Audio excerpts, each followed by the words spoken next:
Kannada Rajyotsava November 1ನೇ ತಾರೀಕು ಒಂದು ದಿವಸ ಫುಲ್ ಕನ್ನಡ ಮಾತಾಡ್ಬಿಡ್ತೀವಿ. ಮತ್ತು ಆಮೇಲೆ 364 ದಿವಸ ಮರ್ತು ಬಿಡ್ತೀವಿ. ಆ ಥರ ಆಗಬಾರ್ದು. ಒಂದು ವೇಳೆ ಅದು ಮರ್ತರು ಬರೋಲ್ಲ, ಜೀವನ ಮಾಡ್ಬೋದು. ಮಣ್ಣಿನ ಬಗ್ಗೆ ಮರ್ತು ಬಿಟ್ರೆ ಜೀವನ ಮಾಡೋದಕ್ಕೆ ಕಷ್ಟ ಇದೆ. ಸೊ ಹಂಗಾಗಿ ಇವತ್ತೆಲ್ಲ ನೀವು ಏನು ವಿದ್ಯಾರ್ಥಿಗಳು ಈ ಕೃಷಿ ಬಗ್ಗೆ, ಮಣ್ಣಿನ ಬಗ್ಗೆ ಏನು ಅಧ್ಯಯನ ಮಾಡ್ತಾ ಇದ್ದೀರಿ, ಮುಂದಿನ ಪೀಳಿಗೆ ಉಳಿಸ್ಬೇಕಾದ ಕರ್ತವ್ಯ ನಿಮ್ಮ ಕೈಲಿ ಐತಿ. ಇಂಜಿನಿಯರಿಂಗ್ ಓದಿರೋರು ಇಂಜಿನಿಯರಿಂಗಲ್ಲಿ ಜಾಬ್ ಮಾಡ್ತಾರೆ, ಡಾಕ್ಟರ್ ಓದಿರೋರು ಡಾಕ್ಟ್ರಾಗಿ ಕೆಲಸ ಮಾಡ್ತಾರೆ. BSc ಅಗ್ರಿ, MSc ಅಗ್ರಿ ಅಥವಾ ಹಾರ್ಟಿಕಲ್ಚರ್ ಸಂಬಂಧಪಟ್ಟಿದ್ದು ಏನೇ ಓದಿದ್ರು ಅದ್ರಲ್ಲಿ ಜಾಬ್ ಮಾಡಲ್ಲ. ಒಂದು 20% ಅಷ್ಟೇ. UPSC KPSC ಬರೆದು ಬೇರೆ ಕಡೆಗೆ ಹೋಗ್ಬಿಡ್ತಾರೆ. ಸರ್ ನಾನು ಹೇಗೆ ಹೇಳಿದ್ರೆ, ನಮ್ಮ ತೋಟಕ್ಕೆ ವಿಸಿಟ್ ಮಾಡ್ತಾರೆ, 1,10,000 ಜನ ವಿಸಿಟ್ ಮಾಡಿದ್ದಾರೆ. ಅದರಲ್ಲಿ ತಹಸೀಲ್ದಾರ್ ಬರ್ತಾರೆ, IPS ಆಫೀಸರ್ಗಳು ಬರ್ತಾರೆ, ಸಬ್ ರಿಜಿಸ್ಟರ್ ಆಫೀಸರ್ಗಳು ಬರ್ತಾರೆ. ಭಾಳ ಜನ ಹೇಳ್ತಾರೆ ನಾವು BSc ಅಗ್ರಿ ಓದಿದ್ವಿ, ಬ್ಯಾಂಕ್ ಎಂಪ್ಲಾಯೀಸ್ ಬರ್ತಾರೆ.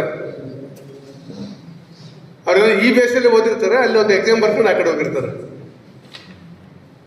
ಸೊ ಹೋಗ್ಬೇಕು, ಎಲ್ಲರಿಗೂ ಒಂದೇ ಕಡೆ ಜಾಬ್ ಸಿಗಲ್ಲ, ಎಲ್ಲಿ ಸಿಗುತ್ತೆ ಅಲ್ಲೇ ಸೆಟ್ಲ್ ಆಗ್ತಾರೆ. ಆದರೆ ಓದಿದ್ರೆ ನಾಲೆಡ್ಜ್ ಇರುತ್ತಲ್ಲ, ನೀವೆಲ್ಲೇ ಇದ್ರೂ ಅದನ್ನು ರೈತರಿಗೆ ನೀವು ಸ್ವಲ್ಪ ಮಾರ್ಗದರ್ಶನ ಮಾಡ್ತಾ ಇರ್ಬೇಕು.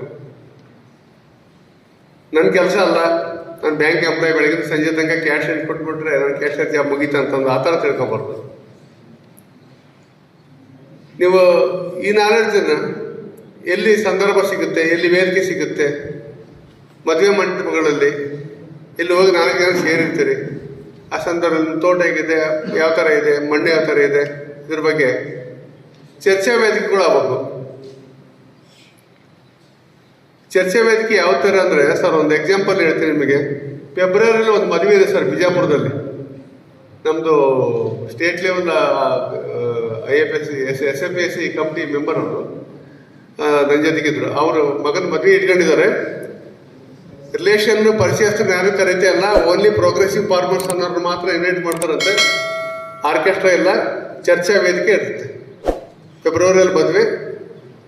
ಅವರು ಹೋದ ತಿಂಗಳಿಂದಲೇ ಎಲ್ಲರಿಗೂ ಡೇಟ್ ಬುಕ್ ಮಾಡ್ಕೊಳ್ರಿ, ಕನ್ಫರ್ಮ್ ಮಾಡ್ಕೊಳ್ರಿ ಅಂತಂದೇಳಿ ಭಾಳ ರಿಕ್ವೆಸ್ಟ್ ಮಾಡ್ತಾ ಇದ್ದಾರೆ. ಈ ಥರ ನಾವು ಎಲ್ಲಿ ಅವಕಾಶ ಸಿಕ್ಕರೆ ಅಲ್ಲಿ ಅದನ್ನು ನಾವು ರೇಂಜ್ ಮಾಡ್ತಾ ಇರಬೇಕು. ಇದು ನಿಮ್ಮ ಕೈಲಿದೆ, ಮುಂದಿನ ಭವಿಷ್ಯ.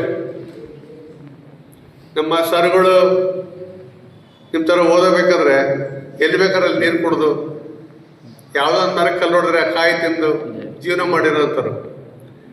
ಇವತ್ತು ನೀವೇನಾಗಿದೆ, ಮಿನರಲ್ ವಾಟರ್ ಬಾಟ್ಲು, ಕೆಲವು ಹಣ್ಣುಗಳು ಹೆಸರು ಗೊತ್ತೇ ಇಲ್ಲ ನಿಮಗೆ, ಗೂಗಲಲ್ಲಿ ಹುಡುಕ್ಬೇಕಾಗತ್ತೆ. ದ್ವಾರಹುಣಸೆ ಹಣ್ಣು, ಕಾರೆ ಹಣ್ಣು, ಈ ಥರ ಬೇರೆ ಬೇರೆ ರೋಡ್ ಸೈಡಲ್ಲಿ ಕಿತ್ಕೊಂಡು ತಿಂದಿರೋ ಹಣ್ಣುಗಳು ನಿಮಗೆ ಗೊತ್ತೇ ಇಲ್ಲ. ನಿಮ್ಮ ಮಕ್ಕಳ ಕಾಲಕ್ಕೆ ಏನಾಗುತ್ತೆ ಅಂದರೆ ಈ ನೀವೇನು ವಾಟರ್ ಬಾಟ್ಲ್ ಕ್ಯಾರಿ ಮಾಡ್ತೀರಿ, ನಿಮ್ಮ ಮಕ್ಕಳು ಅವಾಗ ಆಕ್ಸಿಜನ್ ಕ್ಯಾರಿ ಮಾಡಬೇಕಾಗುತ್ತೆ. ಇದು ಆಗಬಾರ್ದು ಅಂದ್ರೆ ಗಿಡ ಮರಗಳು ಜಾಸ್ತಿ ಬೆಳೆಸ್ಬೇಕು. ಯಾವುದೇ ಒಂದು ಬೆಳಿಬೇಕಂದ್ರೆ ಮಣ್ಣು ಚೆನ್ನಾಗಿರ್ಬೇಕು. ಯಾಕಂದ್ರೆ ನಾವು ಸತ್ತರೆ ಮಣ್ಣಿಗೆ ಹೋಗ್ಬೋದು, ಮಣ್ಣು ಸತ್ತರೆ ಎಲ್ಲಿಗೆ ಹೋಗ್ಬೇಕು? ನಾನೊಬ್ಬ ನಾಟಿ ವೈದ್ಯರಾಗ ಒಂದು ಮಾತು ಹೇಳಕ್ಕೆ ಬಯಸ್ತೀನಿ ನಿಮಗೆ. ನಾವೆಲ್ಲ ಬದುಕಿದ್ದೀವಿ, ನಮ್ಮ ಶರೀರ ಸತ್ತೋಗಿದೆ. ವಿಟಮಿನ್ ಡಿ ಡೆಫಿಷಿಯನ್ಸಿ ಎಲ್ಲರಿಗೂ ಇದೆ. ಯಾರಾದ್ರು ಚೆಕ್ ಮಾಡಿಸ್ಕೊಳ್ರಿ. ನಾನು ಯಾವ ಸಪ್ಲಿಮೆಂಟ್ರಿ ತಗೊಂತಾರ ಸರ್, ನಾನು ವಿಟಮಿನ್ ಡಿ ಕರೆಕ್ಟ್ ಆಗಿದೆ ಅಂದರೆ ನಾನು ಚಾಲೆಂಜ್ ಮಾಡ್ತೀನಿ. ಸೂರ್ಯನಿಂದ ಫ್ರೀಯಾಗಿ ಸಿಗುತ್ತೆ ವಿಟಮಿನ್ ಡಿ, 100ಕ್ಕೆ 100 ಸತ್ಯ. ವಾಸ್ತವ ಏನಂದರೆ ನಮ್ಮ ಬಾಡಿ ರಿಸೀವಿಂಗ್ ಕೆಪಾಸಿಟಿ ಕಳ್ಕೊಂಡ್ಬಿಟ್ಟಿದೆ ಲಾಸ್ಟ್ 30 ವರ್ಷದಿಂದ ಈಚೆ. ನಾವು ತಗೊಂತಾರೋ ಆಹಾರ ಪದ್ಧತಿ, ನಮ್ಮ ಜೀವನ ಶೈಲಿ. ಸೊ ನೀವು ಊಟ ಮಾಡಿದ್ರೂ ಮೈಗೆ ಸೇರಲ್ಲ. ಸಪ್ಲಿಮೆಂಟ್ರಿ ಯಾವ್ದಾರ ಬೇರೆ ಕಾಯಿಲೆ ಬಂದು ಡಾಕ್ಟರ್ ಹತ್ರ ಹೋದ್ರೆ ಅವ್ರು ಮೆಡಿಸಿನ್ ಕೊಟ್ಟರು ಬಾಡಿಗೆ ಇಡಲ್ಲ. ಅದಕ್ಕೆ ಎಕ್ಸಾಂಪಲ್ ಅಂದರೆ ನಿಮಗೆ ಒಂದು ಯಾವುದೋ ಒಂದು ಮಣ್ಣಲ್ಲಿ ಮೈಕ್ರೋನ್ಯೂಟ್ರಿಯೆಂಟ್ ಡೆಫಿಷಿಯನ್ಸಿ ಇದ್ದಾಗ ಯಾವುದೇ ಗೊಬ್ಬರಗಳು, ತಿಪ್ಪೆ ಗೊಬ್ಬರಗಳು ಯಾವುದೊಂದು ಜಾಸ್ತಿ ಹಾಕಿದ್ರೆ ಡೆವಲಪ್ ಆಗಲ್ಲ. ಅದಕ್ಕೆ ಸಪ್ಲಿಮೆಂಟ್ರಿ ಕೊಡಲೇಬೇಕು. ಮೈಕ್ರೋನ್ಯೂಟ್ರಿಯೆಂಟ್ಸ್ ಕೊಟ್ಟಾಗೆ ಮಣ್ಣು ಡೆವಲಪ್ ಆಗುತ್ತೆ, ಹೌದಾ? ಸೊ ಆ ನಿಟ್ಟಿನಲ್ಲಿ ಅವೆಲ್ಲ ಮೈಕ್ರೋನ್ಯೂಟ್ರಿಯೆಂಟ್ಸ್ ಯಾವ ಥರ ಕರೆಕ್ಟಾಗಿರ್ಬೇಕು, ನಮ್ಮ ಬಾಡಿಯಲ್ಲೂ ಎಲ್ಲ ನ್ಯೂಟ್ರಿಯೆಂಟ್ಸು ಕರೆಕ್ಟಾಗಿರ್ಬೇಕಾಗುತ್ತೆ. ಈ ಥರ ನಾವು ಜೀವನ ಮಾಡ್ತಿದ್ವಿ, ಶರೀರ ಸಾಯಿಸ್ಕೊಂಡು ಮಾಡಬೇಕು. ಈ ಒಂದು ದಿವಸ ನಮಗೆ ಕಳಕಳಿ ರೈತರಿಗೆ ಐತೆ ಅನ್ನೋ ಗೊತ್ತಿಲ್ಲ. ಒಬ್ಬ ದೇಶದ ರಾಜ ಮಣ್ಣಿನ ಬಗ್ಗೆ ಅಷ್ಟು ಕಾಳಜಿ ವಹಿಸಿದ್ರು ಅವರು. ಭೂಮಿ ಬಲ್ಲ ಅತುಲ್ಯ ತೇಜ ಅಂತೇಳಿ ಥೈಲ್ಯಾಂಡ್ ರಾಜರು. ಥೈಲ್ಯಾಂಡ್ ಅಂದ್ಕೊಳ್ಳಿ ಜನಕ್ಕೆಲ್ಲ ನಿಮಗೆಲ್ಲ ನೆನಪಿ ಬರೋದು ತಾಯಿ ಮಸಾಜ್, ಬ್ಯಾಂಕಾಕ್ ಸೆಕ್ಟರ್ ಮಾತ್ರ ನೆನೆಸ್ಕೊಳ್ತೀರಿ. ಥೈಲ್ಯಾಂಡನ್ನು ನಾನು 2 ಸಲ ಹೋಗಿದ್ದೀನಿ, ಇನ್ಕ್ಲೂಡಿಂಗ್ ಜೊತೆ ನಮ್ಮ ಮನೆಯವರು ನನ್ನ ಜೊತೆ 2 ಸಲ ಜೊತೆಗೆ ಹೋಗಿದ್ದೀನಿ. ಅಗ್ರಿಕಲ್ಚರ್ ಸೆಕ್ಟರ್ ನಮಗಿನ ಭಾಳ ಫಾಸ್ಟ್ ಇದೆ ಅವ್ರದ್ದು. ವ್ಯಾಲ್ಯೂ ಎಡಿಷನ್ ಭಾಳ ಚೆನ್ನಾಗಿ ಮಾಡ್ತಾರೆ. ಆ ಬ್ಯಾಂಕಾಕ್ ಏರಿಯಾ ಕೆಲವೊಂದು ಏರಿಯಾ ಮಾತ್ರ ಅಲ್ಲ, ಇಂಟೀರಿಯರ್ ವ್ಯವಸ್ಥೆ ಎಲ್ಲ ಅಡ್ಡಾಡಿದ್ದೀನಿ ನಾನು. ಅವರ ದೇಶದ ಉಪ ಪ್ರಧಾನಮಂತ್ರಿಗಳು 45 ನಿಮಿಷ ನಿಂತ್ಕೊಂಡಿದ್ದಾರೆ. ನಮಗೆ ಅವ್ರ ಆಫೀಸರಿಗೆ ಒಂದು ಚೇರ್ ಕೊಟ್ಟಾರೆ, ಟ್ರಾನ್ಸ್ಲೇಟರ್ಗೆ ಒಂದು ಚೇರ್ ಕೊಟ್ಟಾರೆ, ನಮಗೊಂದು ಚೇರ್ ಕೊಟ್ಟಾರೆ. ನಾವು ಫಸ್ಟ್ ಯಾರಂತ ಗೊತ್ತಿಲ್ಲ. ಆಮೇಲೆ ಉಪ ಪ್ರಧಾನಿ ನಿಂತ್ಕೊಂಡ್ರೆ ಪ್ಲೀಸ್ ಕುತ್ಕೊಳ್ರಿ, ನಮ್ಮ ಪೋಸ್ಟ್ ಇರ್ತೇವೆ ಹೋಗ್ತೇವೆ, ಅದು ಇಂಪಾರ್ಟೆಂಟ್ ಅಲ್ಲ. ನಾವು ಕೇಳೋದಕ್ಕೆ ಅಷ್ಟೇ, ನಾವು ಆನ್ಸರ್ ಮಾಡಿದ್ರೆ ನಂಬರ್ ಬರ್ಕೊತಾರೆ ಅಂತೇಳಿ ನಿಂತಿದ್ದಾರೆ ಸರ್. ಒಂದು ನಮ್ಮ ಗೌರ್ಮೆಂಟ್ ಶಾಲೆ FTMC ಅಧ್ಯಕ್ಷ ಆದರೆ, ಗ್ರಾಮ ಪಂಚಾಯತಿ ಮೆಂಬರ್ ಆದರೆ ಊರಿನ ಹಿರಿಯರಿಗೆ ಸೇರ್ಕೊಡಲ್ಲ ಇಲ್ಲಿ ನಾವು. ಆ ಮಟ್ಟದಲ್ಲಿ ನಾವು ಹೋಗ್ತಾ ಇದ್ದೀವಿ. ಸೊ ಹಂಗಾಗಿ ಫಸ್ಟ್ ಮಣ್ಣನ್ನು ನಾವು ಉಳಿಸ್ಬೇಕಾಗಿದೆ, ಮಣ್ಣನ್ನು ಸಾಯಿಸಬಾರ್ದು. ರಾಸಾಯನಿಕ ಗೊಬ್ಬರಗಳು ಬಂದ ಮೇಲೆ ಭಾಳ ಸಾಯಿಸಿದ್ದೇವೆ. ರಾಸಾಯನಿಕ ಗೊಬ್ಬರಕ್ಕಿಂತ ಕಳೆನಾಶಕ ಬಂದ ಮೇಲೆ ಭಾಳ ಸತ್ತೋಗಿದೆ. ರಾಸಾಯನಿಕ ಗೊಬ್ಬರದಿಂದ ಭೂಮಿ ಭಾಳ ಸತ್ತಿಲ್ಲ, ಮಣ್ಣು. ಕಳೆನಾಶಕ ಹೊಡೆದ ಮೇಲೆ ಏನಾಗ್ತಿದೆ ಅಂದರೆ ಎಲ್ಲ ಜಾತಿಯ ಭೂಮಿಯಲ್ಲಿ ಬೆಳಿಬೇಕಾಗಿರೋ ಕಳೆ ಗಿಡಗಳನ್ನು ಏನಂತೀವಿ ಅವೆಲ್ಲ ಸತ್ತೋಗ್ತದವೆ. ಫಸ್ಟು ಒಂದೊಂದು ಜಾತಿ ಹುಲ್ಲು ಒಂದೊಂದು ಥರದ ಪೋಷಕಾಂಶಗಳನ್ನು ಭೂಮಿಗೆ ಒದಗಿಸ್ತವೆ. ಇದು ನಮಗೆ ಗೊತ್ತಿಲ್ಲ. ಮೂರ್ತಿ ಚಿಕ್ಕದಾದ್ರೂ ಕೀರ್ತಿ ದೊಡ್ಡದಂಗೆ. ಟಚ್ ಮಿ ನಟ್ ಫ್ಲವರ್ ಎಷ್ಟಿರುತ್ತೆ, ಸ್ಮಾಲ್ ಚಿಕ್ಕದು.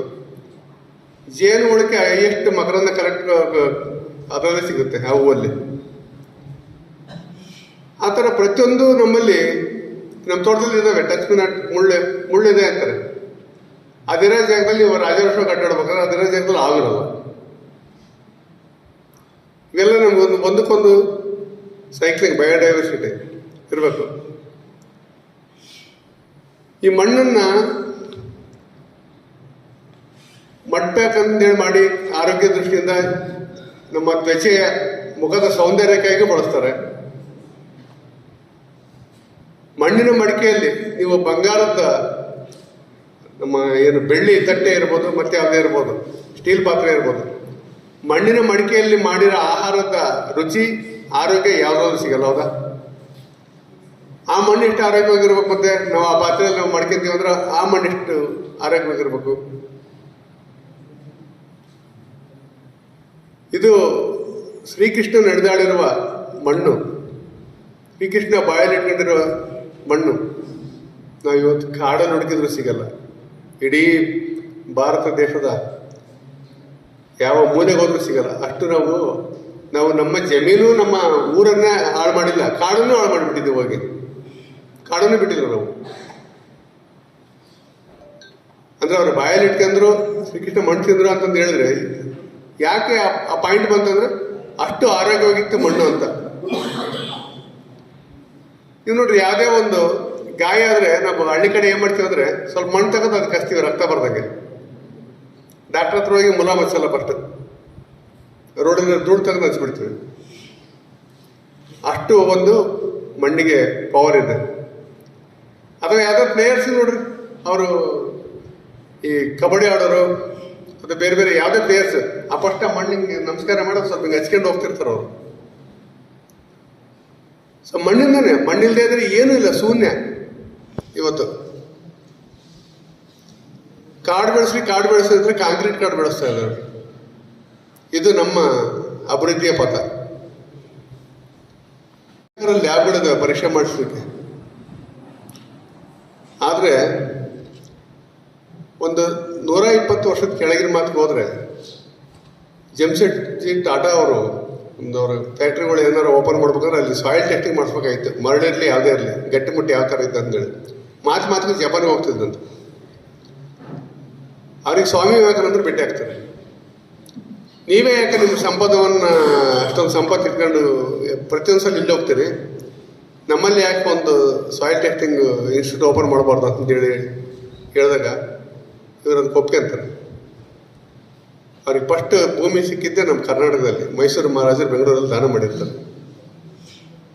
Soil institute of Tata institute of soil science ಏನೋ ಬರ್ತದೆ. ಈಗ ಇಂಡಿಯನ್ ಇನ್ಸ್ಟಿಟ್ಯೂಟ್ ಆಫ್ ಏನಾಗಿದೆ ಸರ್.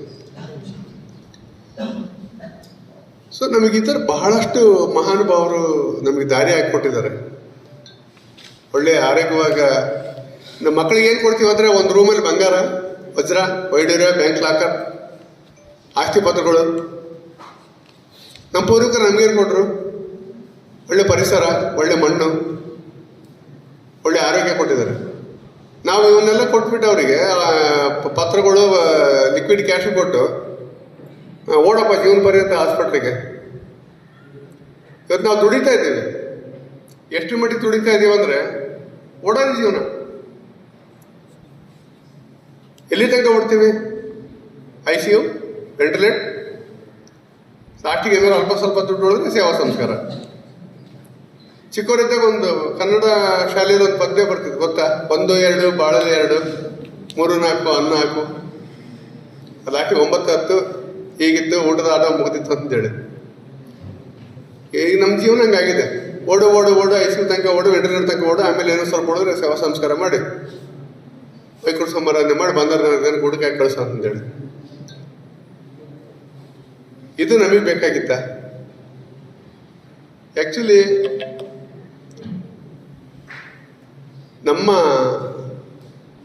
ತೋಟದ ವಿಚಾರಕ್ಕೆ ಬಂದರೆ, ಶಿವಮೊಗ್ಗ ಕೃಷಿ ವಿಶ್ವವಿದ್ಯಾಲಯದ BSc ಅಗ್ರಿ ಸ್ಟೂಡೆಂಟ್ಸು ಸುಮಾರು ಸಲ ಬಂದಿದ್ದಾರೆ. ಅಂದರೆ ಬೇರೆ ಬೇರೆ ವರ್ಷ ಫೈನಲ್ ಇಯರ್ನವರು ರಾವ್ಯ ಪ್ರೋಗ್ರಾಮ್ ಮಾಡಲಿಕ್ಕೆ ಬೈದ್ದಾರೆ. ಸರ್ಗಳು ಕರ್ಕೊಂಬರ್ತಾ ಇದ್ದಾರೆ. ಧರ್ಮಸ್ಥಳ ಗ್ರಾಮಾಭಿವೃದ್ಧಿರು ಅಲ್ಲಿಗೆ ಬರ್ತಾರೆ. ಕೃಷಿ ಇಲಾಖೆ, ತೋಟಗಾರಿಕೆ ಎಲ್ಲ ಇಲಾಖೆಯವರು ಜರ್ಮನಿಯಿಂದಲೂ ಬಂದಿದ್ದಾರೆ, ವಿಸಿಟ್ ಮಾಡಿದ್ದಾರೆ. ಸೊ ಆರ್ಗ್ಯಾನಿಕ್ ಕಾರ್ಬನ್ ಅನ್ನು ಹೇಳ್ತೀವಿ, ಸಾವಯವ ಇಂಗಾಲ ಸರ್ 2 ಇದೆ, 1.91 2021 ಟೆಸ್ಟಿಂಗ್ 2021ರಲ್ಲಿ ರೀಸೆಂಟ್ಲಿ ಮಾಡಿ ಅಂದರೆ ನಮ್ಮ KVKಯಲ್ಲಿ ನಗ್ತಾರೆ ದೇವರ ಸರ್. ಏನು ಹೆಂಗೆ 2 ಕ್ರಾಸ್ ಆಗಿರ್ತದೆ, ಆಗಲಲ್ಲಿ ಏನು ಮಾಡ್ತೀವಿ ಸುಂದರಪ್ಪ ಅಂತ. ಅಟ್ಲೀಸ್ಟ್ ಬೇರೆಯವ್ರಿಗೆ ಹೇಳಕ್ಕಾರ ಬೇಕಾಗ ಸರ್ ಮಾಡ್ರಿ ಅಂತ ಹೇಳ್ತೀವಿ. ಕಾಮನ್ ಆಗಿ ಎಷ್ಟು ಇರ್ತದೆ? 0.00 ಇರ್ಬೋದು, 2 3 ಇರ್ಬೋದು. ಸರ್ ರೀಸೆಂಟ್ಲಿ ನಮ್ಮ ಸ್ಟೂಡೆಂಟ್ಸು ಕರ್ಕೊಂಡು ಬಸವನಗೌಡ ಸರ್ ಬಂದಿದ್ರು ತೋಟಕ್ಕೆ. ಅವತ್ತು ಡೆಲ್ಲಿಯ ಒಂದು ಪೊಲ್ಯೂಷನ್, ಸ್ವರ್ಗ ಅಂದರೆ ನನ್ನ ತೋಟ ಅಂತ ಹೇಳಿಕ್ಕೆ ನನಗೆ ಹೆಮ್ಮೆಯಿಂದ ಹೇಳ್ಕೊಳ್ತೀನಿ. ಪದ್ಮವ್ಯೂಹ ಹಿಂದೆ ಇತ್ತು, ಈಗ ನಮ್ಮ ಬೆಂಗಳೂರು KR ಫಾರ್ಮೇ ಪದ್ಮವ್ಯೂಹ. ಅಲ್ಲಿಂದ ನೀವು ಟ್ರಾಫಿಕ್ ಟೈಮಲ್ಲಿ ಹೊರ ಬಂದರೆ ಸಾಕು. ನಾವು ಯಾವ ಕಡೆ ಓಡ್ತಾ ಇದ್ದೀವಿ ನೋಡ್ರಿ. ಅಭಿವೃದ್ಧಿ ಪಥ ಅಂತೇಳಿ ಆರೋಗ್ಯ ಹಾಳು ಮಾಡ್ಕೊಂಡು ಇನ್ನೇನು ಸಾಧನೆ ಮಾಡ್ದಂಗೆ ಆಯ್ತು. ಸೊ ಇವತ್ತು ಭೂಮಿಯ ಅಂತರ್ಜಲ, ಹಿಂದೆ ಒಂದು ಕೆರೆ ಬಾವಿ ಮಾಡ್ಕೊಂಡು ನೀರು ಕುಡಿತಾ ಇದ್ರು, ಸ್ವಚ್ಛವಾದ ನೀರು ಬರ್ತಾ ಇತ್ತು. ಇವತ್ತು ಫ್ಲೋರೈಡ್ ನೀರು ಬರ್ತಾ ಇದೆ ಬೋರ್ ಹಾಕ್ಸಿದ್ರೆ. ಅಂತರ್ಜಲ 2150 2250 ಅಡಿ ದೇವನಹಳ್ಳಿ, ಕೋಲಾರ ಆ ಭಾಗದಲ್ಲಿ. ನಮ್ಮ ದಾವಣಗೆರೆ ಭಾಗದಲ್ಲೂ 600 700 800 ಇದೆ. ನಮ್ಮ ತೋಟದ ಸುತ್ತಲೂ ಇರೋ ಬೋರ್ಗಳು ಒಂದು 2 ಪರ್ಲಂಗಲ್ಲಿ ಅರ್ಧ ಕಿಲೋಮೀಟರ್ ಬಿಲೋ ತೋಟ ಪಾಯಿಂಟ್ ಮಾಡ್ಕೊಂಡು 80 ಅಡಿ ಇದೆ. ಇರಿಗೇಷನ್ ಬೆಲ್ಟ್ ಅಂತ ನೀವು ಅನ್ಕೋಬೋದು. ಇರಿಗೇಷನ್ ಬೆಲ್ಟಲ್ಲಿ ನೀರು ಹಿಂಗಲ್ಲ, ಭತ್ತದ ಬೆಲ್ಟಲ್ಲಿ ನೀರು ಹಿಂಗಲ್ಲ. ಯಥೇಚ್ಛಾಗಿ ರಾಸಾಯನಿಕ ಗೊಬ್ಬರಗಳು ಬಳಸ್ತಾರೆ. ಆ ಮಣ್ಣು ಜೀವರಾಶಿಗಳೆಲ್ಲ ಸತ್ಬಿಟ್ಟು ನಮಗೆ ನೀರು ಹಿಂಗಲ್ಲ. ನಮ್ಮ ತೋಟದ ಪಾಯಿಂಟಿಂದ ಅರ್ಧ ಕಿಲೋಮೀಟರ್ ದಾಟಿದ್ರೆ 400 ಅಡಿ ಹೊಡಿಬೇಕು. ಅರ್ಧ ಕಿಲೋಮೀಟರ್ಗೆ 400 ಅಡಿ. ಸರ್ಕಲ್ 80 ಅಡಿ ಮಾತ್ರ, 2-3 ಪರ್ಲಂಗಲ್ಲಿ. ಸರ್ ನೀವು ನಮ್ಮ ಶಶಿ ಸರ್ ನೋಡಿದ್ದಾರೆ ತೋಟನ, ಬಂದಿದ್ರು, ಅವ್ರು ವಿಸಿಟ್ ಮಾಡಿದರು. ಅಂದರೆ ತೋಟದಲ್ಲಿ ಬಿದ್ದಿರೋ ಒಂದು ಡ್ರಾಪ್ ನೀರು ಹೊರಗೆ ಹೋಗಲ್ಲ. ಮತ್ತೊಂದು ಅಂದರೆ 80x80 20 ಫೀಟ್ ಒಂದು ಹೊಂಡ ನೀರು ತುಂಬಿಸಿದ್ರೆ 27 ಲಕ್ಷ ಲೀಟ್ರು 3 ದಿನದಲ್ಲಿ ಖಾಲಿ ಆಗುತ್ತೆ. ಪೂರ್ತಿ ಕಲ್ಲು ಗ್ರಾವಲ್ ಇದೆ, ಜರಡಿಯಲ್ಲಿ ನೀರು ಹಾಕ್ದಂಗೆ. ಇನ್ನೊಂದು ಹಳೆ ಹೊಂಡ ಇದೆ ಅಪ್ಪಾಜಿಯವ್ರು ಮಾಡಿದ್ದು, ಅದು 14 ಲಕ್ಷ ಲೀಟರ್, ಅದೊಂದು 3-4 ದಿನಕ್ಕೆ ಕಲಿಯುತ್ತೆ. ಪರ್ ಡೇ 15 ಲಕ್ಷ ಲೀಟರ್ ಹೋಗುತ್ತೆ ನಮ್ಮದು ಭೂಮಿಗೆ. ನಮ್ಮದು ಅಚ್ಚುಕಟ್ಟು ವ್ಯಾಪ್ತಿ, ಚಾನಲ್ ನೀರು ಯಾರಿಗೂ ಬೇಕಾಗಲ್ಲ. ಮಳೆಗಾಲದಲ್ಲಿ ಹಳ ಕರೆಸ್ತಾ ಇರ್ತಾರೆ, ಬೇಸಿಗೆಯಲ್ಲಿ ನೀರು ಸಿಗಲ್ಲ. ಆ ಹೊಂಡಗಳು ತುಂಬಿಸ್ತಾ ಇರ್ತಾನೆ. ಕನಿಷ್ಠ ಅಂದರೆ ಒಂದು 18-20 ಕೋಟಿ ಲೀಟ್ರ್ ವೈಜ್ಞಾನಿಕವಾಗಿ ಲೆಕ್ಕ ಸಿಕ್ಕಿರೋದು, ವಿಜ್ಞಾನಿಗಳು ಲೆಕ್ಕ ಸಿಕ್ಕಿರೋದು ಅಷ್ಟು. ತೋಟದಲ್ಲಿ ಬಿದ್ದಿರೋ ಡ್ರಾಪಿಂಗ್ ಲೆಕ್ಕಕ್ಕಿಲ್ಲ. ನಮ್ಮದು ತೋಟ ಅಂತ ಹೇಳ್ಕೊಂತೀವಿ ಅಷ್ಟೇ, ಆ್ಯಕ್ಚುಲಿ ತೋಟ ಅಲ್ಲ, ಅದು ಕಾಡೆ. ಅದು 80 ಅಡಿ ಎತ್ತರದ್ದು ಒಂದೇ ಒಂದು ತ್ಯಾಗದ ಮರ ಕಟಿಂಗ್ ಮಾಡೀನಿ ಸರ್. ನಮ್ಮ ದೇವಸ್ಥಾನಕ್ಕೆ ಕೊಡಬೇಕಾಗಿತ್ತು, ಒಂದು ಧ್ವಜಸ್ತಂಭಕ್ಕೆ. ಕಟ್ ಮಾಡಿದ್ಮೇಲೆ ಟಾಪ್ ಟು ಬಾಟಮ್ ನೋಡಿದ್ರೆ 73 ಅಡಿ ಬಂತು. ಅದಕ್ಕಿಂತ ಇನ್ನು ಎತ್ತರದಾಗಿದ್ದಾವೆ. 6.5 ಸುತ್ತಳತೆ ಬಂತು. ವುಡ್ ಕಟಿಂಗ್ 55 ಅಡಿ ಸಿಕ್ತು. 55 ಅಡಿ ತನಕ, 54 ಅಡಿ ತನಕ ಕಟಿಂಗ್ ಸಿಕ್ತು. ನೀವೆಲ್ಲ ವಿದ್ಯಾರ್ಥಿಗಳು ಇದೊಂದು ಪಾಯಿಂಟ್ ಗಮನದಲ್ಲಿ ಇಟ್ಕೊಂಡು ಕೇಳ್ರಿ. ನಿಮ್ಗೇನು ಭೂಮಿ ಜಾಸ್ತಿ ಇದೆಯೋ ಅಲ್ಪ ಸ್ವಲ್ಪ ಗೊತ್ತಿರಲ್ವಾ? ಮದುವೆ ನೆನಪಿಗೆ ಆಗಿ 100 ತ್ಯಾಗದ ಮರಗಳು ಹಾಕಿ, ಡೇಟ್ ನೆನಪಿಗೋಸ್ಕರ. ಈ ತ್ಯಾಗದ ಮರ 30 ವರ್ಷ ಕಟಾವು ಮಾಡಿದ್ರೆ 30 ವರ್ಷ ಇರೋರು ಸಾವಿರ ಇರ್ತೀರಿ. ಅದು ಅಲ್ಲ, ನಿಮ್ಮ ಮದುವೆ ಡೇಟಿಗೆ ಹಾಕಿದರೆ ನಿಮಗೆ ಮಕ್ಕಳು ಹುಟ್ಟಿದ ಮೇಲೆ ಅವ್ರ ವಿದ್ಯಾವಂತರ ಮಾಡಿ, ಮತ್ತೆ ಮಗಳಾದರೆ ಹಳಿ ನೋಡ್ಕಿ, ಮಗ ಆದ್ರೆ ಸೊಸೆ ನೋಡ್ಕಿ, ನೀವು ಗುರುಗಳ ಹತ್ರ ಹೋಗಿ ಮುಹೂರ್ತ ನೋಡ್ಸ್ಬೇಕಾದ್ರೆ 28-30 ವರ್ಷ ಬೇಕು. 100 ಮರ ಕಟಾವು ಮಾಡಿದ್ರೆ ಕನಿಷ್ಠ 50,000 ಒಂದು ಮರ ಹೋದ್ರೆ 50 ಲಕ್ಷ ಬರುತ್ತೆ. ನಾನು ಹಿಂದೆ ನನ್ನ ಮದುವೆ ಟೈಮಲ್ಲಿ ಹಾಕಿದ್ದೀನಿ. ನನ್ನ ಮಗಳ MBBS ಕಂಪ್ಲೀಟ್ ಮಾಡಿ ಈಗ PG ಪ್ರಿಪೇರ್ ಆಗ್ತಾ ಇದ್ದಾಳೆ. ಮಗ BSc agri Jalandhar application fill up ಮಾಡೋಕ್ಕಾಗಲಿಲ್ಲ. ಸರ್ ಹತ್ರ, ಜಗದೀಶ್ ಸರ್ ಹತ್ರ ಬಂದ್ವಿ. ನಿಮ್ಮ ತೋಟದಲ್ಲೇ ಬಿಡಿ, 1 ವರ್ಷ ಅನುಭವ ಆಗುತ್ತೆ, ಮುಂದಿನ ವರ್ಷ ಬರ್ಸಿ, ಯಾಕೆ ತಲೆ ಏನಾರೇ ಕೊಟ್ಟಿದ್ದಾರೆ, ಯಾವ್ದಾರು ಅವಕಾಶ ಇದೆ ಸರ್ ಅಂತ ಬಂದಿದ್ದೆ. 1 ವರ್ಷ ಇರಲಿ, ಆಮೇಲೆ ಬರ್ಸ್ರಿ ಅಂತ ಹೇಳಿದ್ರು. ಈ ಸಲ ಬರ್ಸಿದ್ದೆ ಸರ್. ಇದು ಯಾವುದೋ ಹಾರ್ಟಿಕಲ್ಚರಲ್ಲಿ ಬಾಗಲಕೋಟೆ ಯೂನಿವರ್ಸಿಟಿ JRF ಅಲ್ಲೇ ಆಯಿತು. ಮತ್ತೊಂದು ಏನಂದರೆ ಅದು ಇದು ಸರ್, ನಾವು ತಗೊಂಡಿದ್ದು ಯಾವುದು ಪ್ಲಾಂಟೇಶನ್ನು, spices, medicinal plants and aromatics, KSMA ಇದು ತಗೊಂಡಾನೆ. ಮೊನ್ನೆ ಸೋಮವಾರ ಸ್ಟಾರ್ಟ್ ಆಗಿದೆ ಕ್ಲಾಸ್. ಬಾಗಲಕೋಟಲ್ಲಿ ಬಿಟ್ಟು ಬಂದಿದ್ದೇನೆ ಸರ್. ಅವತ್ತು ಹೋಗಿ ಅಡ್ಮಿಷನ್ ಮಾಡಿಸಿ ಸರ್ಟಿಫಿಕೇಟು ನಿಮಗೆ ಜಾಬ್ ಮಾಡೋಕ್ಕೆ ಬಿಟ್ಟು ಯಾವುದಕ್ಕೂ ಉಪಯೋಗ ಇಲ್ಲ. ಓದೋದು ಜ್ಞಾನ ಅದು ಬೇಕು. ರ್ಯಾಂಕು, ಸರ್ಟಿಫಿಕೇಟು, ನಾನು ಇಷ್ಟು ರ್ಯಾಂಕಲ್ಲಿ ಬಂದೆ, ಅಷ್ಟು ರ್ಯಾಂಕಲ್ಲಿ ಬಂದೆ, ನಾನು ಸರ್ಟಿಫಿಕೇಟ್ ಜಾಬ್ ಮಾಡಲಿಕ್ಕೆ ಮಾತ್ರ ಅಷ್ಟೇ. ನೀವು ಜಾಬ್ ಅನ್ನೋದು ಮಾಡೋದು ಬಿಟ್ಟು ನಾನು ಬಿಸ್ನೆಸ್ ಮಾಡ್ತೀನಿ ಅಥವಾ ನಾನು ಏನಾರು ಒಂದು ರಾಮಾಯಣ ಥರ ನಾನು ತೋಟ ಮಾಡ್ತೀನಿ ಅಂದರೆ ಸಂಸ್ಕಾರ ಒಂದೇ ಬೇಕು ಅದಕ್ಕೆ. ಈ ಜ್ಞಾನ ಜೊತೆಗೆ ಸಂಸ್ಕಾರ ಬೇಕು. ಯಾವ ಕಾರಣಕ್ಕೂ ಸರ್ಟಿಫಿಕೇಟ್ ಉಪಯೋಗಿಲ್ಲ ಫಾರ್ಮಿಂಗಲ್ಲಿ. ರೈತರೇ ವಿಜ್ಞಾನಿಗಳಾಗಿರ್ತಾರೆ. ಅಲ್ಲಿ ದಿನನಿತ್ಯ ಏನಾರು ಒಂದು ನೋಡ್ತಾ ಇರ್ತಾರೆ, ಹಿಂಗೆ ಮಾಡಿದ್ರೆ ಹೆಂಗಿರುತ್ತೆ, ಹಿಂಗೆ ಮಾಡಿದ್ರೆ ಹೆಂಗಿರುತ್ತೆ, ಹಿಂಗೆ ಮಾಡಿದ್ರೆ ಹೆಂಗಿರುತ್ತೆ ಅಂತೇಳಿ. ಸೊ ಎಲ್ಲರೂ ಈ ನಿಟ್ಟಿನಲ್ಲಿ ಮಣ್ಣನ್ನು ಉಳಿಸ್ಲಿಕ್ಕೆ ಪ್ರತಿಜ್ಞೆ ಮಾಡ್ತೀರಾ? ನಿಮ್ಮ ಕೈಲಾದಷ್ಟು ಉಳಿಸ್ತೀರಾ? ಯಾಕೋ ವಾಯ್ಸೇ ಇಲ್ಲ ಯಾರ ಹತ್ರ. ಒಂದು 10 ಎಕರೆ ಪ್ಲಾಟ್,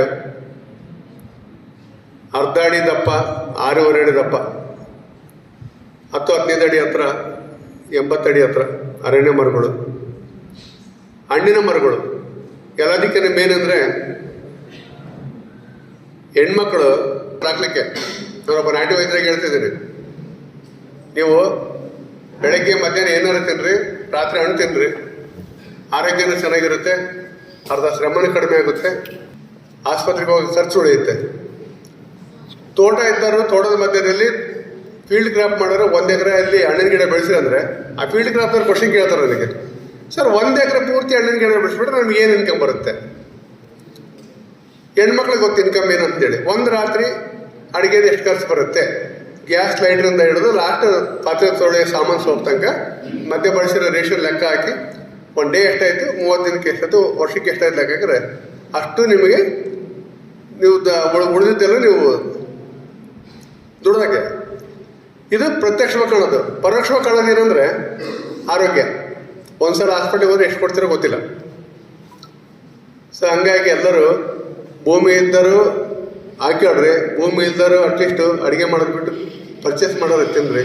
ಯಾವುದು ದುಬಾರಿ ಇಲ್ಲ ಇವತ್ತು. 50 ರೂಪಾಯಿ 60 ರೂಪಾಯಿ ಇರುತ್ತೆ. ಸೀಸನ್ ಫ್ರೂಟ್ ತಿನ್ನಿರಿ, ಎಲ್ಲರೂ ಆ್ಯಪಲ್ ತಿನ್ಬೇಕಂತೇನಿಲ್ಲ. ಒಂದು ಎತ್ತಲಗಡೆ ಪೇರ್ಲೆ ಹಣ್ಣು 6 ಆ್ಯಪಲ್ಗೆ ಸಮ. ಒಂದು ಉಡ್ಡ ಆ್ಯಪಲ್ ಬೇಲ್ದಣ್ಣು ಏನಂತೀರಿ, ಬೇಲ 25 ಆ್ಯಪಲ್ಗೆ ಸಮ. ನಾವು ಯಾಕೆ ತಿಂತೀವೋ ಗೊತ್ತಿಲ್ಲ, ಆದರೆ ಯಾರು ಹಾಸ್ಪಿಟ್ಲಿಗಿದ್ರೆ ಮತ್ತೆ ಆ್ಯಪಲ್ ಕಾರ್ಡ್ ಕೊಡ್ತೀವಿ ಅವರಿಗೆ, ಪೇಷಂಟ್ಗಳಿಗೆ.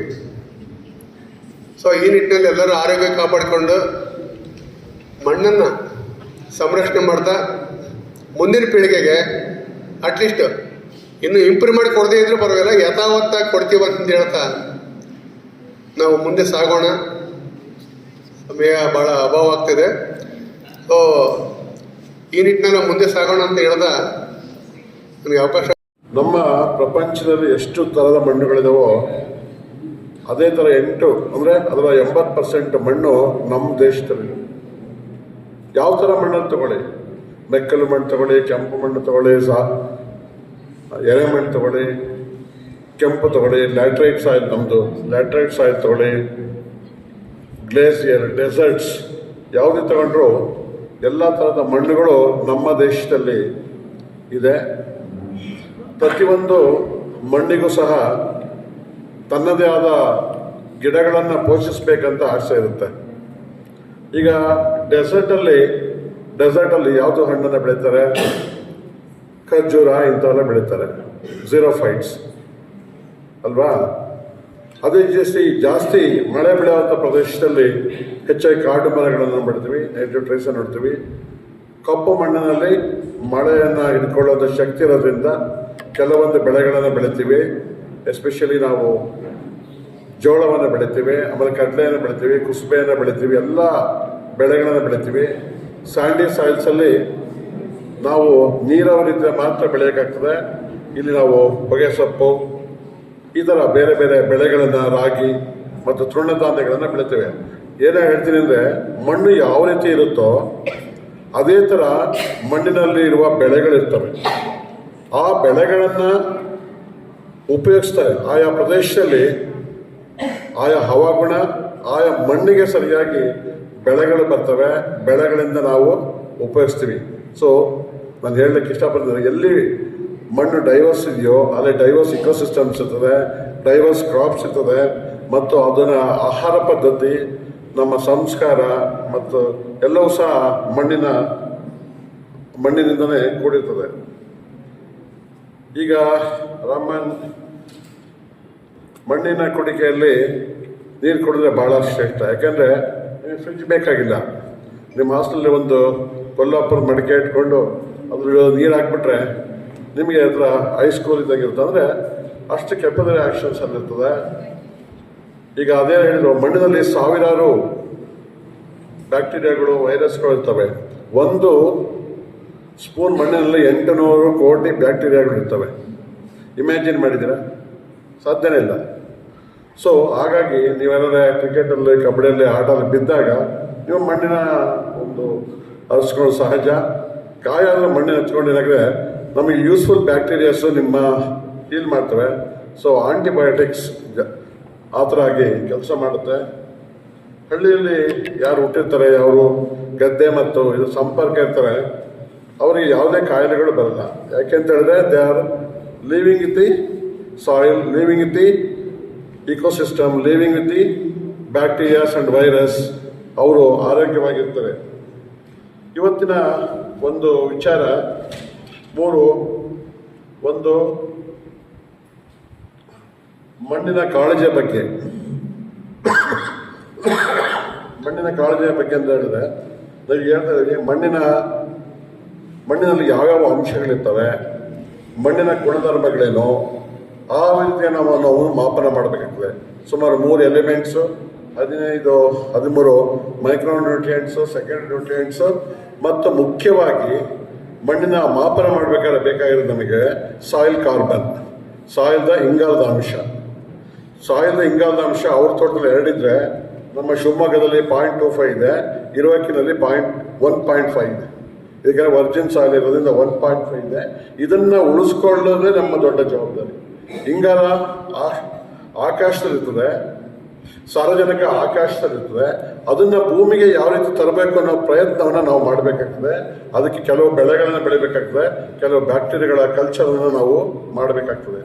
ಆ ದೃಷ್ಟಿಯಿಂದ ವಿಶ್ವವಿದ್ಯಾಲಯ ಎಲ್ಲ ಸಂಶೋಧನಾ ಕೇಂದ್ರಗಳಲ್ಲಿ ಮಣ್ಣಿನ ಒಂದು ಲ್ಯಾಬ್ರೋಟರಿಯನ್ನು ಡೆವಲಪ್ ಮಾಡಿದೆ. ಇರುವಕ್ಕಿಲ್ಲೂ ಸಹ ಮಣ್ಣಿನ ಒಂದು ಲ್ಯಾಬ್ರೋಟರಿ ಇದೆ. ಅಟಾಮಿಕ್ ಅಬ್ಸಾರ್ಪ್ಷನ್ ಸ್ಪೆಕ್ಟ್ರೋಫೋಟೋಮೀಟರ್ ಎಲ್ಲ ಕಡೆನೂ ಇದೆ. 16 ಎಲಿಮೆಂಟ್ಸನ್ನು ನಾವು ರೈತರಿಗೆ ಅಳೆದು ಕೊಡ್ತೀವಿ. ಸೊ ಇಲ್ಲೂ ಸಹ ಮುಂದೆ ಬರ್ತದೆ. ಈಗ NPK ಮಾತ್ರ ನಾವು ಮಾಡ್ತಾ ಇದ್ದೀವಿ. ಎಲ್ಲಿ ಮೈಕ್ರೋನ್ಯೂಟ್ರಿಯೆಂಟ್ಸ್ ಕಡಿಮೆ ಇದೆ ಅಲ್ಲಿ ನಾವು ಅದನ್ನು ಸಪ್ಲಿಮೆಂಟ್ ಮಾಡಬೇಕಾಗ್ತದೆ. ಎರಡನೇದಾಗಿ ಮೇಲ್ವಿಚಾರಣೆ. ಪ್ರತಿಯೊಬ್ಬ ರೈತರು ಅವರ ಜಮೀನುಗಳಿಗೆ ಹೋಗಬೇಕಾಗ್ತದೆ. ಪ್ರತಿಯೊಂದು ಜಾಗವನ್ನು ಅವರ ಬರಿಗಾಲಿಂದ ಮೆಟ್ಟಬೇಕಾಗ್ತದೆ.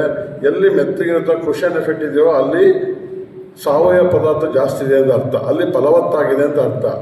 ಮಣ್ಣು ಭಾಳಷ್ಟು ಗಟ್ಟಿ ಇದ್ದರೆ ಅದೇನಾಗ್ತದೆ, ಅಲ್ಲಿಗೆ ಆಹಾರವನ್ನು ಪೂರೈಕೆ ಮಾಡೋದಿಲ್ಲ. ಆ ದೃಷ್ಟಿಯಿಂದ ಇವೆಲ್ಲವನ್ನು ಮಾಡಿದಾಗ ಸಾವಯವ ಪದಾರ್ಥಗಳನ್ನು ನಾವು ಮಣ್ಣಿಗೆ ಸೇರಿಸಿದಾಗ ಮಣ್ಣಿನ ಮೇಲ್ವಿಚಾರಣೆ ಜಾಸ್ತಿ ಆಗ್ತದೆ. ಮತ್ತು ನಿರ್ವಹಣೆಯನ್ನು ಮಾಡಬೇಕು. ಯಾಕೆ ಅಂತೇಳಿದರೆ ಮಣ್ಣಿನ ನಿರ್ವಹಣೆ ಹೇಗೆ ಅಂತೇಳಿದರೆ ಕೆಲವೊಂದು ನಮ್ಮ ನ್ಯಾಚುರಲ್ ಇಕೋಸಿಸ್ಟಮಲ್ಲಿ ನಮಗೆ ಅಷ್ಟೊಂದು ನಿರ್ವಹಣೆ ಬೇಕಾಗಲ್ಲ.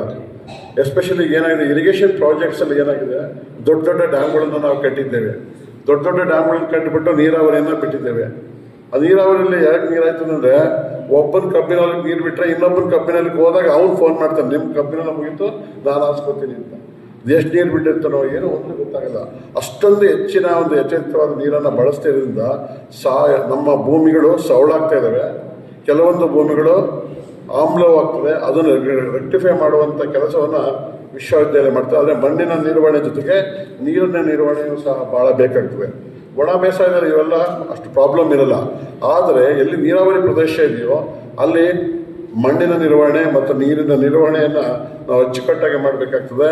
ಮತ್ತು ಸಾವಯವ ಪದಾರ್ಥಗಳನ್ನು ನಾವು ಭೂಮಿಗೆ ನೀಡಬೇಕಾಗ್ತದೆ. ಸಾಯಿಲ್ ಆರ್ಗ್ಯಾನಿಕ್ ಕಾರ್ಬನನ್ನು ನಾವು ಹೇಳಿದ್ವಿ. ಸಾಯಿಲ್ ಆರ್ಗ್ಯಾನಿಕ್ ಕಾರ್ಬನನ್ನು ನಾವು ಇನ್ಕ್ರೀಸ್ ಮಾಡಬೇಕಾದ್ರೆ ಪ್ರತಿಯೊಂದು ಸಾವಯವ ಪದಾರ್ಥಗಳನ್ನು ನಾವು ಭೂಮಿಗೆ ಹಾಕಲೇಬೇಕಾಗ್ತದೆ. ಪಕ್ಕದ ಮನೆಗೆ ಏನಾದ್ರೆ ಒಂದು ಎಲೆ ಅವ್ರ ತೋಟದಲ್ಲಿ ಬಿದ್ದಿರಬೇಕಾ ತಗೊಂಡು ನಮ್ಮ ತೋಟಕ್ಕೆ ಹಾಕ್ಬೋದು. ಅಲ್ಲಿ ನಮ್ಮಲ್ಲಿ ಸಾವಿರಾರು ದನಗಳು ಓಡಾಡ್ತಿದ್ರು ರಸ್ತೆಯಲ್ಲಿ, ಅಲ್ಲಿ ಸಗಣಿ ಬಿದ್ದಿರುತ್ತೆ, ಅದನ್ನು ಹಾಕ್ಕೊಂಡು ನಮ್ಮ ತೋಟಗಳಿಗೆ ಹಾಕ್ಕೋಬೋದು. ಈ ರೀತಿ ಮಾಡಿದಾಗ ಮಾತ್ರ ನಮ್ಮ ಸಾವಯವ ಪದಾರ್ಥಗಳನ್ನು ಸೇರಿಸಿದಾಗ ಮಾತ್ರ ಸಾಯಿಲ್ ಕಾರ್ಬನ್ ಜಾಸ್ತಿ ಆಗಲಿಕ್ಕೆ ಸಾಧ್ಯವಿದೆ. ಅದಲ್ಲದೆ ವಿಶ್ವವಿದ್ಯಾಲಯದಲ್ಲಿ ಅನೇಕ ಪ್ರಯೋಗಗಳಿದ್ದಾವೆ. ನಾವು ಮಣ್ಣು ವಿಜ್ಞಾನದಲ್ಲಿ ಸ್ನಾತಕೋತ್ತರ ಪದವಿ ಕಾರ್ಯಕ್ರಮ ಮತ್ತು PhDಯನ್ನು ಕೊಡ್ತಾ ಇದ್ದೀವಿ. ಈಗ ನಮ್ಮ ಸೈಂಟಿಸ್ಟ್ಗಳಿಗೆ ನಾವು ಏನು ಹೇಳಿದ್ವಿ, ಈಗ ಕೆಲವೊಂದು ವಿಚಾರಗಳನ್ನು ಆಧುನಿಕತೆಯ ತಂತ್ರಜ್ಞಾನವನ್ನು ಬಳಸಿ ನಾವು ಸಂಶೋಧನೆ ಮಾಡಬೇಕು ಅಂತ ಈಗ ನಾವು ಎಲ್ಲ ಕರೆ ಕೊಡ್ತಿದ್ವಿ. ಯಾಕೆ ಅಂತ ಹೇಳಿದರೆ ನಮ್ಮ ವಿಶ್ವವಿದ್ಯಾಲಯದಲ್ಲಿ ಒಂದು ತಿಂಗಳಿಗೆ 5,000 ಮಣ್ಣಿನ ಮಾದರಿಗಳನ್ನು ತಗೊಳ್ತೇವೆ. ಅದನ್ನು ಪರೀಕ್ಷೆ ಮಾಡ್ತೇವೆ ಮತ್ತು ರೈತರಿಗೆ ಕೊಡ್ತೇವೆ. ಸುಮಾರು 1 ವರ್ಷಕ್ಕೆ 60,000 ಮಣ್ಣಿನ ಮಾದರಿಗಳನ್ನು ನಾವು ಪರೀಕ್ಷೆ ಮಾಡ್ತೀವಿ. ಅದನ್ನು ನಾವು ಯಾವ್ಯಾವ ತಾಲೂಕಲ್ಲಿ ಯಾವ್ಯಾವ್ದು ಹಳ್ಳಿನಲ್ಲಿ ಇದೆ ಅದನ್ನು ಮ್ಯಾಪ್ ಮಾಡಿ ನಾವು ಅದನ್ನು ಆರ್ಟಿಫಿಷಿಯಲ್ ಇಂಟೆಲಿಜೆನ್ಸ್ ಹಾಕಿ ಬಿಗ್ ಡೇಟಾ ಅನಾಲಿಸಿಸ್ ಮಾಡಿದರೆ, ಒಂದು ಸಾಫ್ಟ್ವೇರ್ ಡೆವಲಪ್ ಮಾಡಿದರೆ ನಾವು ಇಲ್ಲಿಂದಲೇ ಕೂತ್ಕೊಂಡು ಹೇಳ್ಬೋದು ನಿಮ್ಮ ಮಣ್ಣಿನಲ್ಲಿ ಎಷ್ಟು ಸಾರಜನಕ ಇದೆ, ರಂಜಕ ಇದೆ ಅಂತ ಹೇಳುವಂಥ ಪರಿಸ್ಥಿತಿ ಮಾಡ್ಬೋದು. ಅದನ್ನು ಮಾಡಲಿಂಗ್ನ ಡೆವಲಪ್ ಮಾಡಲಿಕ್ಕೆ ವಿಶ್ವವಿದ್ಯಾಲಯ ಪ್ರಯತ್ನ ಮಾಡ್ತಾ ಇದೆ. ಎರಡನೇದಾಗಿ ಪ್ರಿಸಿಷನ್ ಅಗ್ರಿಕಲ್ಚರ್. ಮೊದಲೇನು ಮಾಡ್ತಿದ್ವಿ, 50 kg DAP, 50 kg urea, potash ಅಂತ ಹೇಳ್ತೀವಿ. ಈಗ ಆ ಥರ ಇಲ್ಲ. ನಾವು ಪ್ರಿಸಿಷನ್ ಅಗ್ರಿಕಲ್ಚರಲ್ಲಿ ಎಷ್ಟು ನಿಮ್ಮ ಸಾಯಿಲಲ್ಲಿ ಎಷ್ಟಿದೆ, ಎಷ್ಟು ಡಿಫಿಷಿಯನ್ಸಿ ಇದೆ ಅಷ್ಟನ್ನು ಮಾತ್ರ, ಅಂದರೆ ಮಿಲಿಗ್ರಾಮಲ್ಲಿ ಪೂರೈಕೆ ಮಾಡುವಂಥ ತಂತ್ರಜ್ಞಾನ ಈಗ ವಿಶ್ವವಿದ್ಯಾಲಯದಲ್ಲಿ ನಾವು ಪ್ರಚುರಪಡಿಸಬೇಕಾಗಿದೆ. ಅದಕ್ಕೋಸ್ಕರ ಸೆನ್ಸರ್ ಬೇಸ್ಡ್ ಅಪ್ಲಿಕೇಶನ್ ಆಫ್ ಫರ್ಟಿಲೈಸರ್ಸ್ನ ನಾವು ಮಾಡ್ತಾಯಿದ್ವಿ. ಯಾಕೆಂದರೆ ನೈಟ್ರೋಜನಿಗೆ ಒಂದು ಸೆನ್ಸರ್ ಇದೆ, ಪಿಗೆ ಒಂದು ಸೆನ್ಸರ್ ಇದೆ, ಸಾಯಿಲ್ ಮಾಯಿಶ್ಚರ್ಗೆ ಸೆನ್ಸರ್ಸ್ ಇದೆ. ಅದು ನಮಗೆ ಕಂಪ್ಯೂಟರಿಂದ ಇನ್ಫಾರ್ಮೇಷನ್ ಬರ್ತದೆ. ಬಂದ ತಕ್ಷಣ ಆಟೋಮೆಟಿಕಲಿ ಕಂಪ್ಯೂಟರು ಡಿಕ್ಟೇಟ್ ಮಾಡುತ್ತೆ, ಇಷ್ಟು ನೈಟ್ರೋಜನ್ ಹಾಕಿ, ಇಷ್ಟು ಫಾಸ್ಫರಸ್ ಹಾಕಿ, ಇಷ್ಟು ಪೊಟ್ಯಾಷಿಯಮ್ ಹಾಕಿ ಅಂತ ಅದು ಹೇಳುವಂಥ ಪರಿಸ್ಥಿತಿ ಇದೆ. ಬೇರೆ ದೇಶದಲ್ಲಿ ಇದೆ, ಆದರೆ ನಮ್ಮ ದೇಶದಲ್ಲಿ ಎಸ್ಪೆಷಲಿ ಫ್ರೂಟ್ಸ್ ಮತ್ತು ವೆಜಿಟೇಬಲ್ಸ್ಗೆ ಮತ್ತು ಫ್ಲವರ್ಸ್ಗೆ ಮಾಡುವಂಥ ಪ್ರಯೋಗವನ್ನು ಮುಂದಿನ ದಿನಗಳಲ್ಲಿ ಮಾಡ್ತೇವೆ. ಅದೇ ರೀತಿ ಈಗ ನಾವು STCR ಎಕ್ಸ್ಪೆರಿಮೆಂಟ್ಸನ್ನು ನಾವು STCR ಅಂದರೆ soil test and crop response ಅಂತ ಒಂದು ಪ್ರಯೋಗ ಈಗಾಗಲೇ 10 ಡಿಸ್ಟ್ರಿಕ್ಟಲ್ಲಿ ಆಗೋಗಿದೆ. ಈಗ ನಾವು ಅದನ್ನು ಮಾಡಿದರೆ ಆ ಒಬ್ಬ ರೈತ ಅವನ ಜಮೀನಿಗೆ ಹೋಗ್ಬಿಟ್ಟು ಅಲ್ಲಿ ನಿಂತ್ಕೊಂಡು ನನಗೆ ಬೆಂಡಿನಲ್ಲಿ 80 ಕ್ವಿಂಟಾಲು ಇಳುವರಿ ಬೇಕು ಅಂತ ಅವನು ಟೈಪ್ ಮಾಡಿದೆ ಅಂದರೆ ಅದು ಕಂಪ್ಯೂಟರ್ ಹೇಳುತ್ತೆ ನೀನಿಷ್ಟು ಯೂರಿಯಾ ಹಾಕಬೇಕು, ಇಷ್ಟು ಸಾವಯವ ಪದಾರ್ಥ ಹಾಕಬೇಕು ಅಂತ ಹೇಳ್ತಾರೆ. ಸುಮಾರು 80% ಆಕ್ಯುರಸಿ ಇರೋದ್ರಿಂದ ಅದನ್ನು ನಾವು ವಿಶ್ವವಿದ್ಯಾಲಯದಲ್ಲಿ ಈಗ STCRನ ಪೊನ್ನಂಪೇಟೆಯಲ್ಲಿ ನಾವು ಭತ್ತದಲ್ಲಿ ಪ್ರಯೋಗವನ್ನು ಮಾಡ್ತಾ ಇದ್ವಿ. ಮುಂದಿನ ದಿನಗಳಲ್ಲಿ ಎಲ್ಲ ಬೆಳೆಗಳ ಬಗ್ಗೆ ಈ STCR ಎಕ್ಸ್ಪೆರಿಮೆಂಟ್ಸನ್ನು ನಾವು ಪ್ರಾರಂಭವನ್ನು ಮಾಡಲಿದ್ದೇವೆ. ಅದೇ ರೀತಿ ನಿರ್ವಹಣೆ ಬಗ್ಗೆ ನಾವು ಅನೇಕ ಕಾರ್ಯಕ್ರಮಗಳನ್ನು ಹಾಕ್ಕೊಂಡಿದ್ದೇವೆ. ನಮ್ಮಲ್ಲಿ 4